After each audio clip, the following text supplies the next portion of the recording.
गणपते नमः। आज हम भविष्य पुराण के 15वें अध्याय का पाठ करेंगे। इससे पहले भी 14 अध्यायों का पाठ किया है और इससे कुछ पहले अध्यायों में गृहस्थ आश्रम में एक स्त्री के आचरण और व्यवहार के बारे में बताया गया है। लेकिन जो अब अध्याय शुरू होंगे उनमें तिथियों के व्रत की विधि और उनका महत्म्य बताया गया है। यानी कि हर तिथि के बारे में बहुत विस्तार से बताया गया है कि उसमें किस तरह का भोजन करना चाहिए, कौन सा व्रत करना चाहिए, कौन सा दान करना चाहिए और यह किस देवता को अति प्रिय है, पूरा विधि विधान हर तिथि का बताया गया है। और यह बहुत महत्वपूर्ण अध्याय है क्योंकि हिंदू धर्म में विशेषकर तिथियों का बहुत महत्व है। इन्हीं के अनुसार हमारे व्रत आते हैं, जैसे एकादशी व्रत, जो प्रदोष व्रत होता है, त्रयोदशी को पूर्णमासी व्रत, और हर तिथि का एक अलग ही महत्व होता है। साथ कर जैसे सप्तमी है तो हर पूरे साल में सप्तमी भी बहुत अलग अलग प्रकार की आती हैं। तो हर तिथि का बहुत विशेषकर महत्व है और उसका क्या दान धर्म पूजा विधि पूरा विस्तार से बताया गया है। साथ ही उनका फल बताया गया है कि इसमें अगर हम इस तरह से उन तिथियों का आचरण करेंगे तो हमें क्या फल मिलेगा और क्या खान पान करना चाहिए। बहुत ही महत्वपूर्ण ये अध्याय हैं, तो आप इन अध्यायों का पाठ अवश्य कीजिए। जो आज के अध्याय में लगभग सभी तिथियों का जो संपूर्ण जो विस्तार से है वो प्रतिपदा तिथि का बताया गया है, लेकिन जो संक्षेप में सारी तिथियों का बताया गया है। तो अब शुरुआत करते हैं। और जिसने भी पहले जो प्लेलिस्ट बनी हुई है, किसी अध्याय का पाठ न किया हो तो प्लेलिस्ट बनी हुई है ये भविष्य पुराण के नाम से, तो आप वहां जाकर उन अध्यायों को का पाठ कर सकते हैं। और प्लीज़ आपसे हाथ जोड़कर विनम्र निवेदन है कि आप वीडियो को लाइक ज़रूर कीजिए और कमेंट बॉक्स में कमेंट भी अवश्य कीजिए। तो अब शुरू करते हैं 15वां अध्याय, तिथियों के व्रत की विधि, प्रतिपदा व्रत का महत्म्य। सुमंतु मुनि कहते हैं कि हे राजा शतानीक, इस प्रकार स्त्रियों के संपूर्ण लक्षण और सदाचार ऋषियों के प्रति कहकर ब्रह्मा जी हिमालय को गए और सब ऋषि भी प्रसन्न होते हुए अपने अपने आश्रम को जाते भये। हे राजन, यह स्त्री लक्षण और स्त्री का आचरण जान आगे जो कुछ गृहस्थी को करना चाहिए वह हम वर्णन करते हैं। वैवाहिक अग्नि में गृह कर्म करना चाहिए। गृहस्थी के घर पंचसूना अर्थात जीव हिंसा के स्थान हैं, जहाँ जीव मरने से गृहस्थ स्वर्ग को नहीं जाता। यानी कि गृहस्थ आश्रम में जीव हिंसा होती है और वो स्थान भी बताए गए हैं कि वहाँ पर जीव हिंसा से मतलब है यहाँ पर जैसे हमारे धर्मशास्त्र बहुत ही जो साइंटिफिकली बहुत उच्च कोटि के हैं, तो वहाँ देखा गया है कि जैसे कीटाणु जो आज की माइक्रोस्कोप से देखे जाते हैं, लेकिन हमारे पूर्वजों को ये पहले ही पता था। तो बता रहे हैं कि जिस तरह से छोटे छोटे कीटाणु जो माइक्रोस्कोप से देखे जाते हैं वहाँ उनकी हत्या कैसे होती है। जैसे ओखली में जब हम कूटते हैं, चक्की, चूल्हा, मार्जन यानी कि झाड़ू लगाते हैं, जब सफाई करते हैं तो कीटाणुओं का नाश होता है। और कुंभी अर्थात जल का घड़ा, इन 5 स्थानों में जीव हिंसा होती है। तो उस हिंसा दोष से बचने के लिए 5 महायज्ञ बताए गए हैं गृहस्थी को जो करने चाहिए। और वो यज्ञ हैं, एक ब्रह्मा यज्ञ, दूसरा पितृयज्ञ, देव यज्ञ, भूत यज्ञ और अतिथि यज्ञ। यानी कि इन जो हिंसा है, जीव हिंसा से बचने के जो 5 महायज्ञ बताए गए हैं इनको करना चाहिए।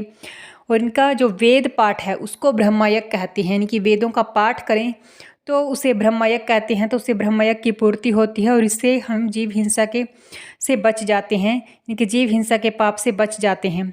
दूसरा यज्ञ है तर्पण, यानी कि जो पितरों का तर्पण किया जाता है उसको पितृयज्ञ कहते हैं। और तीसरा है होम यज्ञ, होम यानी कि देव यज्ञ, वो होम देव यज्ञ कहलाता है।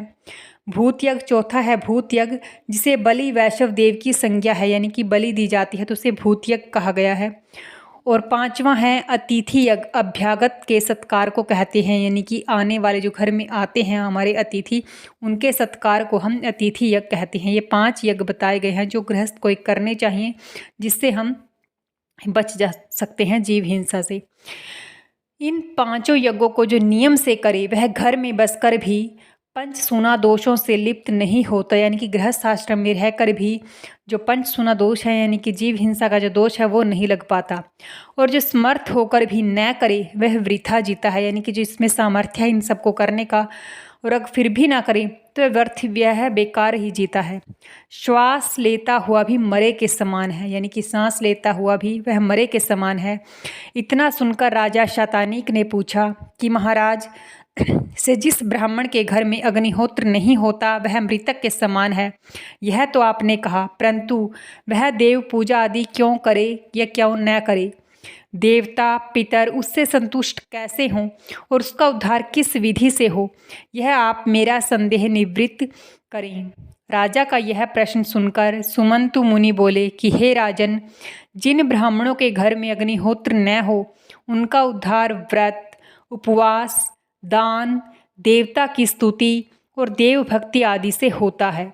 इनके 5 नियम बताए गए हैं। उनके लिए व्रत करना चाहिए, उपवास करना चाहिए, दान करना चाहिए, देवता की स्तुति यानी कि भगवान को याद करना चाहिए, या फिर देव भक्ति करनी चाहिए। जिस देवता की जो तिथि हो उसमें उपवास करने से वह देवता विशेषकर प्रसन्न होता है, यानी कि तिथि के अनुसार देवता को अगर हम याद करें, उनकी पूजा अनुष्ठान करें तो वह देवता विशेषकर बहुत प्रसन्न होता है।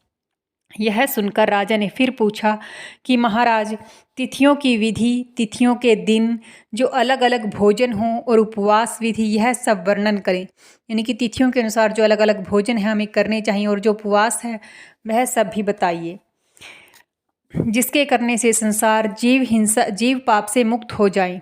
यह राजा का वचन सुन सुमंतु मुनि ने कहा कि हे राजन, तिथियों की विधि हम वर्णन करते हैं जिसके सुनने से भी पाप कट जाएं। प्रतिपदा के दिन क्षीर का भोजन करें, पुष्पों का भोजन द्वितीया को करें, यानी कि प्रतिपदा के दिन, जो प्रतिपदा तिथि होती है, जो पहली तिथि होती है, जो कोई भी मास जब शुरू होता है उसमें 2 बार तिथि आती है, एक शुक्ल पक्ष में और एक कृष्ण पक्ष में। शुक्ल पक्ष में जो पहली तिथि होती है वो प्रतिपदा से शुरू होकर पूर्णमासी तक जाती है, और जो कृष्ण पक्ष में प्रतिपदा से शुरू होकर वहाँ भी प्रतिपदा ही होती है और बाद में वो अमावस्या तक जाती है। तो प्रतिपदा जो तिथि होती है उस दिन क्षीर का भोजन करें, यानी कि दूध का भोजन करें।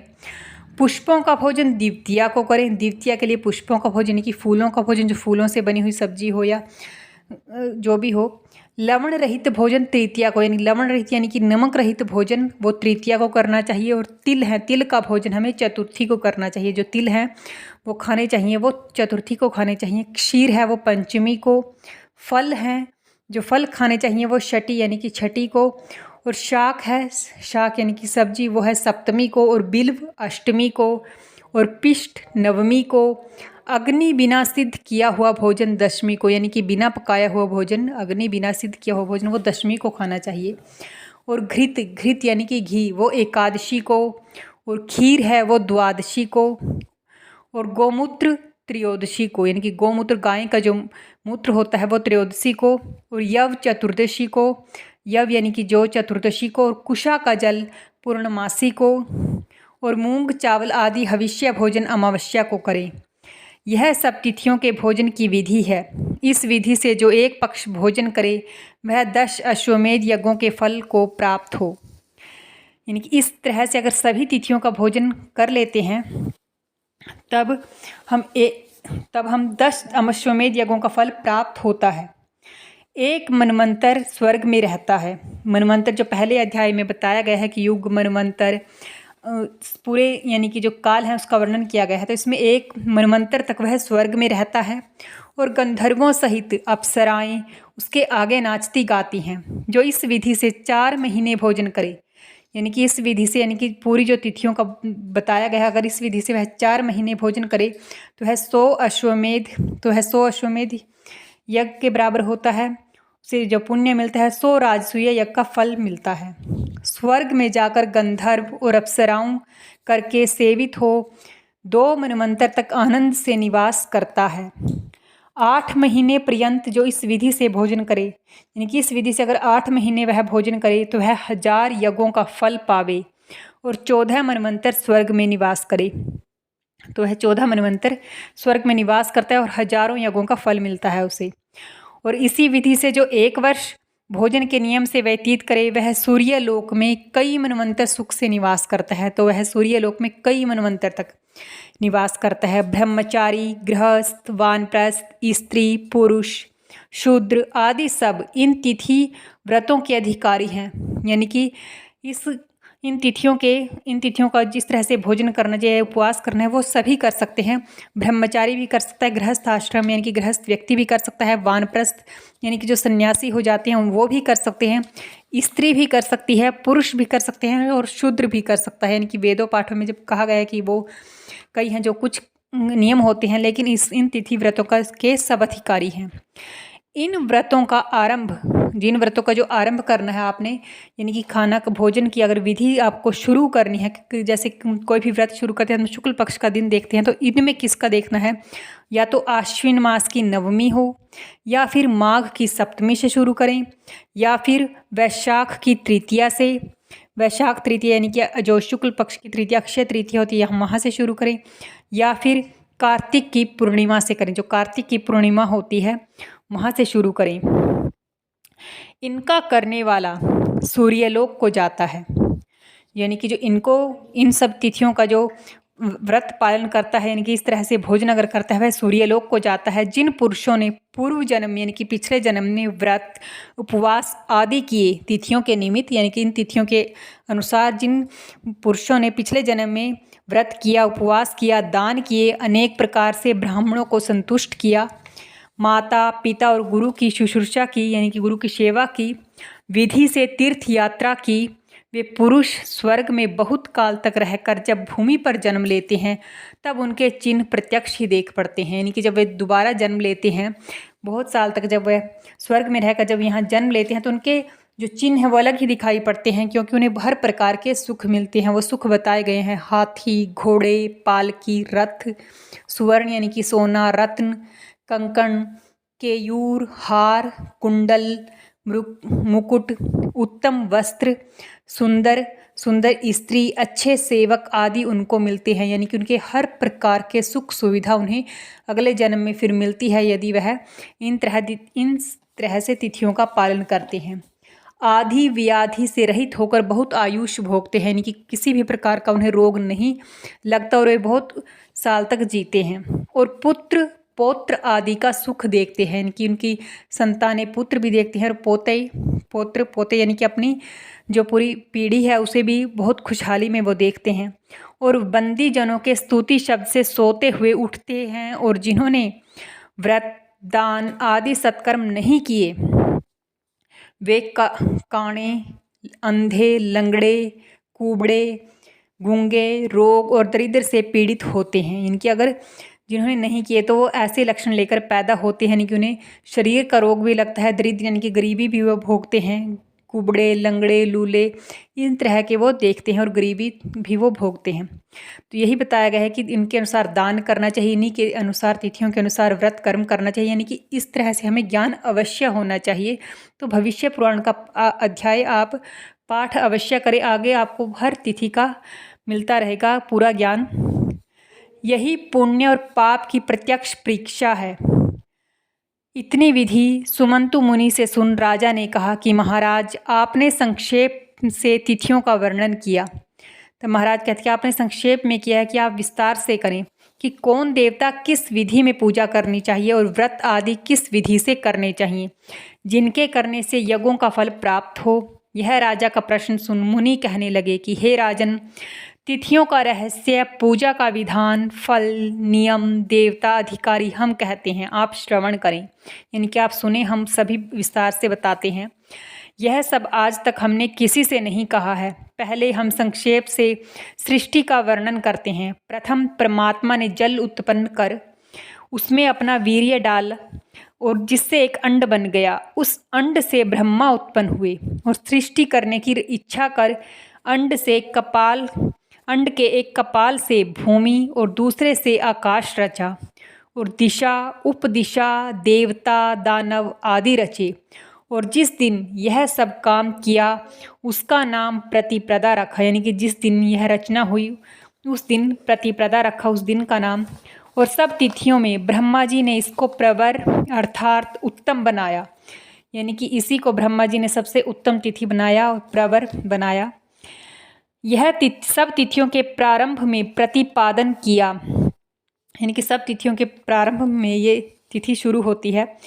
और सब तिथियों का पद इससे आगे हुआ, इसलिए इसका नाम प्रतिप्रदा रखा। हे राजन, अब इस तिथि के उपवास और नियमों का हम वर्णन करते हैं। प्रतिप्रदा के दिन ब्राह्मण को यथाशक्ति दुग्ध देवें और यह कहें कि ब्रह्मा जी मेरे ऊपर प्रसन्न हो और आप भी क्षीर ही भोजन करें। क्षीर यानी कि दूध ही भोजन करें प्रतिप्रदा के दिन, और ब्राह्मण को दान में भी अवश्य दूध दें। इस विधि से 1 वर्ष व्रत कर अंत में गायत्री सहित ब्रह्मा जी का पूजन कर व्रत समाप्त करें। यानी कि 1 साल तक जितनी बार भी प्रतिप्रदा तिथि आती है उस दिन ब्राह्मण को भी दूध का दान करना है और स्वयं भी दूध का ही सेवन करना है और किसी चीज़ का सेवन नहीं करना। और अंत में यानी कि पूरा 1 साल होने पर गायत्री सहित ब्रह्मा जी का पूजन कर व्रत समाप्त करें। तो इस प्रकार व्रत करने से सब पाप दूर होते हैं और सुंदर अप्सराओं करके युक्त दिव्य रत्नों से जड़ा हुआ स्वर्ण का विमान ब्रह्मा जी उसको देते हैं, जिसमें बैठकर सब लोकों में जा सकता है। इस भांति बहुत काल तक स्वर्ग आदि लोकों में निवास कर पृथ्वी में जन्म लेता है। तब भी 10 जन्म तक वेद विद्या का पारगामी, धनवान, दीर्घायुष, आरोग्य, भोगी और यज्ञ करने वाला ब्राह्मण होता है। यानी कि अगर एक साल भी उसने इस तरह से विधि से व्रत कर लिया तो वह स्वर्ग में भी बहुत काल तक रहता है। उसके बाद भी 10 जन्म तक यानी कि अगले 10 जन्मों तक वह ब्राह्मण रहता है। वह ब्राह्मण भी वेद विद्या का पारगामी, धनवान भी होता है, दीर्घायुष यानी कि बहुत लंबी उम्र भी होती है उसकी, आरोग्य यानी कि कोई भी रोग नहीं लगता, निरोगी होता है, भोगी यानी कि हर प्रकार के सुख सुविधाएं उसे मिलती हैं, और यज्ञ करने वाला ब्राह्मण होता है यानी कि बहुत ही अच्छा आचरण उसका होता है। विश्वामित्र मुनि ने ब्राह्मण होने के लिए बहुत काल तक घोर तप किया। ये कथा बताई गई है विश्वामित्र की कि विश्वामित्र जी ने मुनि ने ब्राह्मण बनने के लिए बहुत काल तक घोर तप किया, परंतु ब्राह्मण न बने। लेकिन ब्राह्मण न बने, बहुत काल तक घोर तप किया, तब नियम से प्रतिप्रदा का व्रत करने लगे। तब वह नियम से प्रतिप्रदा का व्रत करने लगे। इससे थोड़े काल में ही प्रसन्न हो ब्रह्मा जी ने उनको ब्राह्मण बना दिया, क्षत्रिय, यानी कि इसके बाद ही वो ब्रह्मा जी ने उन्हें खुश होकर ब्राह्मण बना दिया। ये प्रतिप्रदा तिथि का महत्व है कि अगर आप करेंगे तो अगले जन्म में आप ब्राह्मण का जन्म लेंगे और बहुत सुख भोगेंगे, हर प्रकार के मतलब बहुत अच्छे आचरण वाला सदाचारी ब्राह्मण बनेंगे और बहुत ही सुख सुविधा से संपन्न होंगे। क्षत्रिय, वैश्य, शूद्र आदि कोई इस तिथि को का व्रत करे वह सब पापों से मुक्त होकर दूसरे जन्म में ब्राह्मण होता है। यह प्रतिप्रदा का रहस्य हमने वर्णन किया है। हे, तालजंग, तुरुष्क, पवन, शक आदि मलेच्छ जाति के मनुष्य भी इस व्रत से ब्राह्मण हो सकते हैं। यानी कि हर प्रकार की जाति हो, यानी कि शक आदि मलेच्छ जाति यानी कि दानव तक भी इस व्रत को करें तो अगले जन्म में ब्राह्मण हो सकते हैं। इसका इतना महत्व है। यह तिथि परम पुण्य और कल्याण की देने वाली है। जो इसके महात्म्य को भी पढ़े अथवा सुने वह रिद्धि, वृद्धि और कीर्ति पाकर अंत में सद्गति को पाता है। धन्यवाद। जय श्री राम। भक्तों, यह वीडियो, यह कथा आपको जरा सी भी अच्छी लगी तो प्लीज़ चैनल को सब्सक्राइब अवश्य कीजिए और कमेंट बॉक्स में कमेंट अवश्य कीजिए और वीडियो को लाइक ज़रूर कीजिए। और साथ ही आपको एक होमवर्क कह लीजिए या आप कीजिए कि अपनी संस्कृति को जानने के लिए आप हर दिन तिथि को अवश्य जांचें। जिस तरह हम अपनी डेट का ध्यान रखते हैं, तारीख आज क्या तारीख है, आज क्या दिन है, सोमवार है, मंगलवार, तो उस तरह से कैलेंडर में वो तिथि का भी अवश्य ज्ञान करें। और हो सके तो अगर आप ज्ञान कर रहे हैं तो उसके अनुसार थोड़ा बहुत जितना भी आप कर सकते हैं विधि विधान से उसका आचरण अवश्य करें, खाने में या फिर भोजन में या फिर दान में। धन्यवाद। जय श्री राम।